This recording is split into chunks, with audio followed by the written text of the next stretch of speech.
Hey there. What we're going to be working on today is its form. It's actually more dimensional. It's three-dimensional. It's three-dimensional and has volume related to shape, which is two-dimensional. And we're going to be using patterns. And patterns is anything repeated in a predictable combination. So what I've used for these particular owls is I've used, actually I had an extra paper towel roll and I just cut it down to the size that I wanted. And then what I recommend is just saving any scraps for any future projects that you might need. And then what I suggest is that you fold down the top part of your roll, and then you're going to fold it over so you have a tiny bit of a flap, a little overlapping, and then just kind of make sure that you've got the shape that you're looking for. You want to make sure that the sides are pointed. And then what I did was I used a tiny bit of tacky glue, which is a terrific glue if you don't have a hot glue gun, or you could use Elmer's, which takes a little bit longer. This is a bit stronger than Elmer's, but both still work. And then you add a tiny bit of the glue. You flip one side up, and then you just add a tiny bit of the glue. Now this is stopped up. And you run it along the edge on the other side, as you can see here. There. And then you're going to just fold it down, and you can just kind of hold it for a couple minutes. If you don't have the patience to just hold it for a few minutes, then what you could do is just use a rubber band and wrap it around from the top to the bottom, and just make sure that this part is pressed down and doesn't flip back up. So rubber band will do just fine. Or you can just sit and hold it if you're watching a TV show or something. Then you're going to put that to the side. So now I already have one that I've already glued and it's dry, so that's ready to go. I've done these two already, and for this particular one, after it's been glued and it's dried, I cut out a couple of pieces from my scrap from my roll. And so I have like a piece that's a rectangle, and then you can fold it over if you want to get two exact same shapes for around the eyes. Now you don't have to do this if you don't want to. Just be careful with the scissors. Watch your fingers. Oop. And there you can kind of fix it a little bit until you get the shape you want. So I'm just gonna be very careful. You can draw out a circle if you'd like before you start to cut it out. It might be a little easier. I've just done this so many times. I think I have it by now. So in this particular owl, what I did was I just frayed the edges. Again, just be very careful with your scissors, and you can just use the tip. If it doesn't work, just go up a tiny bit. Watch your fingers, or have someone else do this for you to help you. That's if you want this particular design attached to your owl. Watch your fingers, be very careful, and go slowly so that you're careful. Okay. Now on this particular one, you can see how it's kind of feathered a little bit around the edges. And then I used my glue to glue down. But first, on this particular one, I had some extra white tempera paint lying around. So after this part dried, I painted all of my owl, and then I let that dry as well. Then what I did was I glued on a couple pieces of cardboard that I frayed along the edges, and I did both at the same time. And then I used my glue. I use, again, a tacky glue, or use Elmer's, and then just place it down and let it dry. Then you're ready to do your design. Now, in this particular owl, I did not do the feathering. I'm just giving you some other options. And I just drew out my design on my roll, and I then used a white pencil to do some of the colorations. If you wanted to use a different color pencil, by all means, you can use any color you'd like. And then I also, for the rest of the project, just am using a skinny Sharpie marker and a fine Sharpie marker. So both work terrific. And so I'm just going to put this to the side. Now what I've done is I've made up a sheet to give you some ideas for your owls. So you can see the variety of different eyes that I've created. Because you're working on cardboard, you may or may not want to use a regular pencil. You could use a colored pencil, but do it lightly in case you want to make any changes so you can erase it. And then go over it with your marker so it really stands out. So you can see all the different details. There are thick black lines and thinner black lines that I've created for some ideas. Now, in this particular owl, I've made like a little belly, which is an oval that I've drawn in between the wings. And then here's some different ideas that you can add to create some texture on the front part of your owl. Now I've got 3 different kind of beaks that I've put down. One other beak that I did not add, and I think I'll just do it right now, is where I have a smaller angle line, like an upside down V, and then I'm just going to make this bottom part a longer right side up V, and then color that in. So you can see now I've got 4 different ideas for the beak. Now in between the wings, what you could do for the outer part of the wings, and as you can see on these 2, I didn't really embellish them that much. I just drew a line around the side of my roll, came down at an angle, and then curved up so that all the lines met. And then I thought on this particular detail for the front part of the wings, you could add a double line close together with shorter lines completing it. Now in this particular owl, after I've glued the eyes down and added just some simple black dots, I made the beak right underneath in between the eyes, just below, a little bit of feathering going around the eyes on the face, the belly, and just the wings. Now if you wanted to add anything else on the back, that's purely up to you. It's really just an option. And then I've added some texture instead of an oval adding on the stomach. What you could do is in between the wings, just maybe be very creative with some different type of texture in between the wings, as this area right here.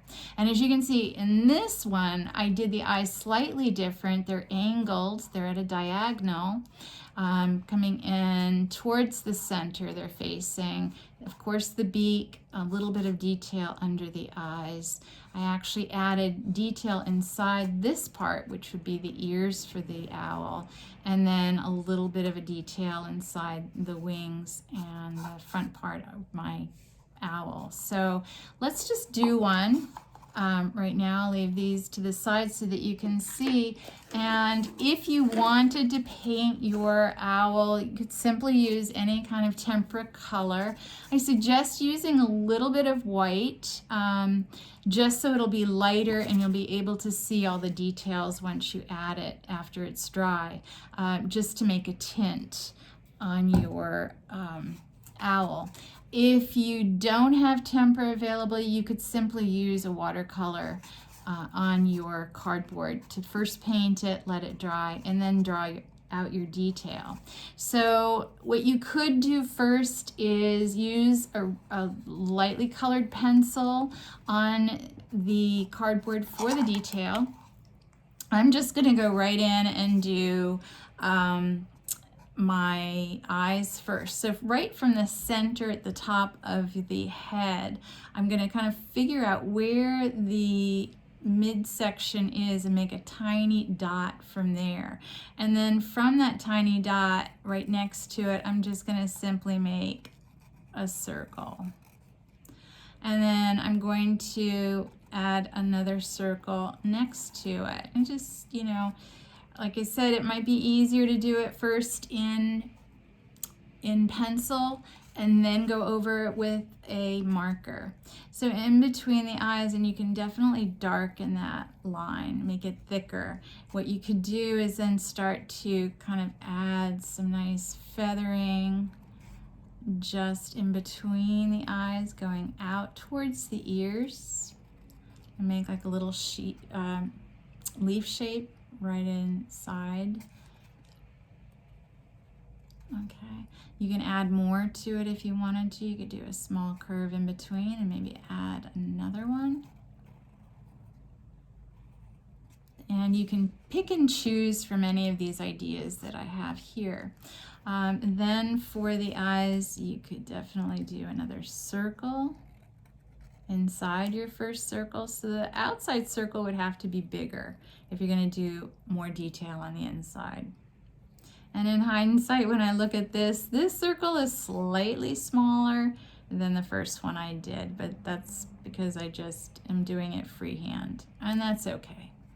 And then what you can do is you can continue on and pick a beak that you would like. Now remember, the beak is in between the eyes but just below, and you can just do a simple diamond shape for your beak and color that in. Oh no. Go on, Fritz, go. All right, no, go on, good boy. All right, and then after you've done your beak, now you can decide with the wings. You want to do the wing line the side of the beak. So you could go directly across from where the beak is, and you can draw a line going straight down, right close to the edge, and then you can do that on the other side also. So it's right across from the middle of the beak that I made that line, and just go straight. Mine's a little wobbly, but that's okay. And then what I'm going to do is I'm going to take a line coming at an angle towards the center from the top of the line on this side. So I'm going to go at an angle, and there you go. You want to see them across from each other, so you may have to make one of them longer. And then you could make a curve out, or you could just make a straight line. So you have options. You need to be careful though, and you can see how I'm carefully holding my roll as I'm making my owl details. And then you could look at maybe some texture that I've got on this sheet, or you can look at the other owls that I've made and get some ideas from that. So I think with this one, I'm just going to make some soft kind of curvy lines going from one end to the other. And of course, you need to make sure that it touches the sideline and ends touching the back line. I'm just spacing these apart. Now, if you wanted to do more detail in the feathers, that's fine. You could look up some different owl pictures on the internet and really have some fun doing this. And then I'm going to do the same thing on the other side. So what you see is I've got some symmetry. Whatever I'm doing on one side, I'm doing on the other side.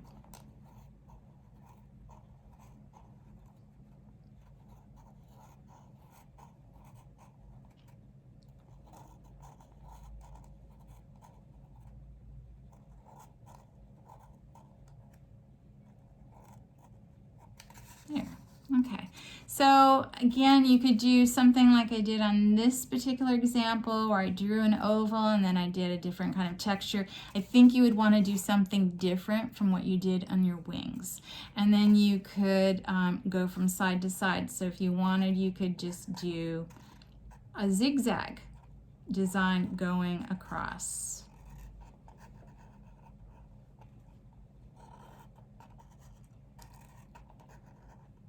I'm going to have to go back up there, continue.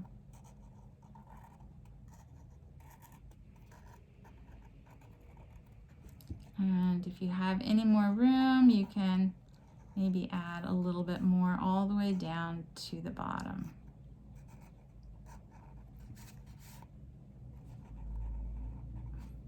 Okay, and you can see if you wanted to add any design around the top edge of your owl or the side edge, maybe you would like to add some ruffled feathers like I've done to kind of more like complete the owl's head.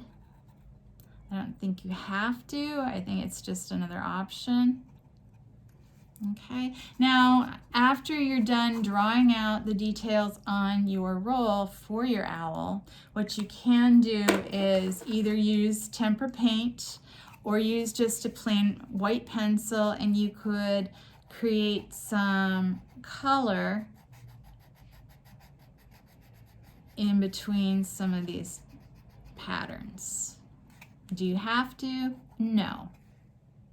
Only if you desire it.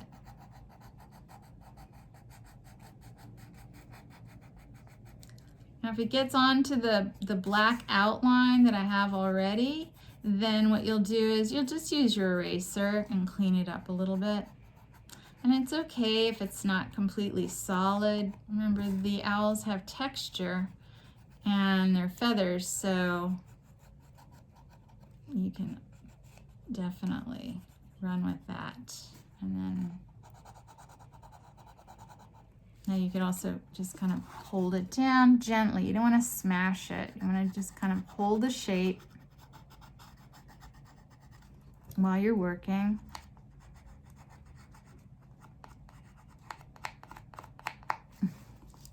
Might be a little more challenging if you do it close to the bottom. Okay. Then what you can do with your marker is you can add some design. So you can see on some of these zigzags I have dots. So maybe I'll just add some dots to create a simple pattern.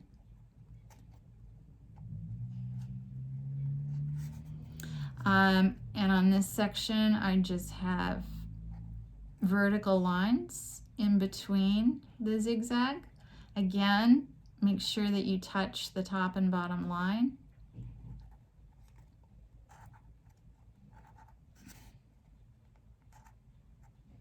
And the only thing you have to be careful with is when the roll is wrapped, sometimes it can be slightly bumpy. So it's a bit of a challenge, but that's okay. It's fun. Okay, and then if you need to add a few more vertical lines, you can do so.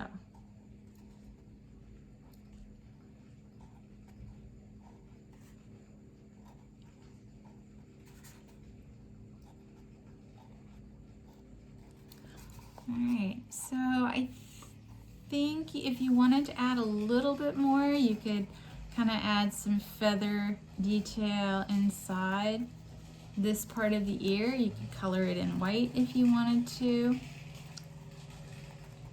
or just leave it, or color it in black, or just leave it empty. And if you really wanted, you could kind of feather under the ear detail and just kind of do some simple feathered lines going along the side of your owl, and complete a head. You wanted to add a few more small feathers inside that section. It's clearly up to you as to how much detail you want to add. I always go on the side of adding lots of detail because for me it's a lot of fun. And there you have 3 different owls with lots of ideas that you can use for the project. And I hope this helps, and I hope you have a lot of fun doing it. Okay, well, thanks a lot. Don't forget, cap your marker. See you soon.